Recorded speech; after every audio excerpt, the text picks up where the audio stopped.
Repenser l'entreprise, une théorie de l'entreprise fondée sur le projet. Jean-Pierre Bréchet, de quoi on ne parle pas et de quoi il faut parler pour repenser l'entreprise? Bien, pour penser l'entreprise, bien sûr, il y a une vision micro. On pense l'entreprise, on prend une focale d'analyse qui est l'entreprise. Et l'entreprise s'inscrit dans un univers macro qu'on ne peut pas ignorer. Il y a un monde de la finance avec ses exigences, en lien avec les systèmes de retraite par capitalisation qui attendent des rentabilités. Donc ça, on ne peut pas l'ignorer. Et puis il y a le monde de l'entreprise, la grande entreprise, et puis il y a une grande diversité des entreprises qui est, d'une certaine façon, assujettie à ces régulations-là qui sont dans le monde de la finance. Donc c'est vrai que j'ai entendu des débats à propos de la loi Pacte sur l'entreprise où cette question-là est évincée. C'est pas possible. Le monde actuel est régulé, pour une part, dans un certain assujettissement aux régulations du monde de la finance. Alors je vais donner une petite illustration très simple. Récemment, on m'a demandé de faire une recension pour une revue de sociologie. Alors que j'évoquais l'institution financière, ses exigences, au sens de la société juridique et financière, et que j'évoquais l'entreprise réelle, le comité éditorial me dit « Oh, vous avez dit institution financière, est-ce que ce ne serait pas mieux de dire que l'entreprise a une dimension financière et une dimension productive ?»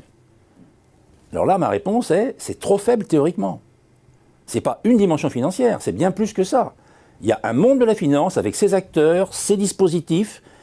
On les connaît, les dispositifs, les normes IFRS, enfin, tout ce qui a été mis en place, qui fait peser des régulations sur le monde des entreprises.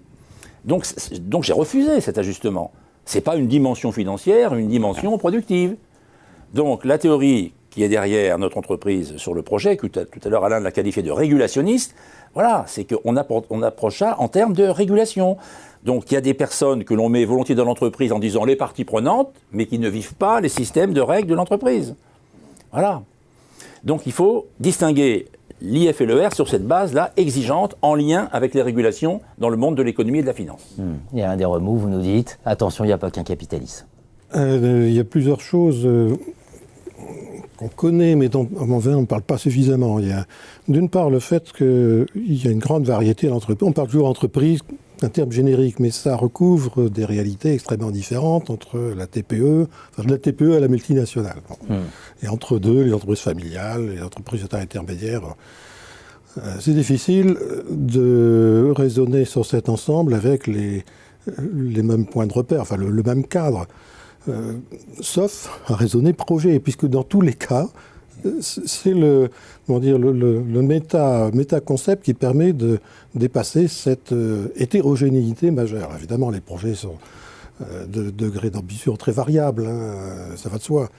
Mais on ne parle pas suffisamment de cette diversité et on ne croise pas suffisamment les niveaux d'analyse. Puisqu'effectivement, il y a une variété de capitalisme, il y a une variété de contexte institutionnel. Dans le contexte européen, il y a une variété de systèmes.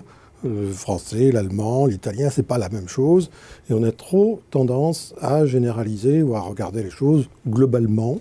Je pense que c'est un des défauts de nos disciplines. Et les sciences de gestion ne sont pas à l'abri de cette façon de résumer excessivement les choses et de ne pas voir le détail. Alors il y a un troisième élément qui m'a toujours tenu à cœur, qui me paraît central, c'est qu'il faut toujours raisonner en dynamique.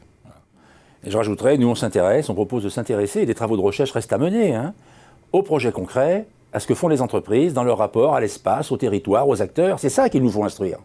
Voilà. C'est pas simplement des logiques générales de profit. Donc, penser l'entreprise à travers le projet, c'est aussi adopter une posture clinique de production de connaissances. C'est l'attitude du médecin qui veut soigner. C'est pas le spécialiste du profit ou du microbe de la grippe pour les médecins. On adopte une posture clinique que l'on retrouve dans la sociologie des organisations. C'est ça qui nous rapproche de cette perspective régulationniste qu'on associe au nom de Michel Crozier, Eraf Ricbert et Jean-Daniel Reynaud.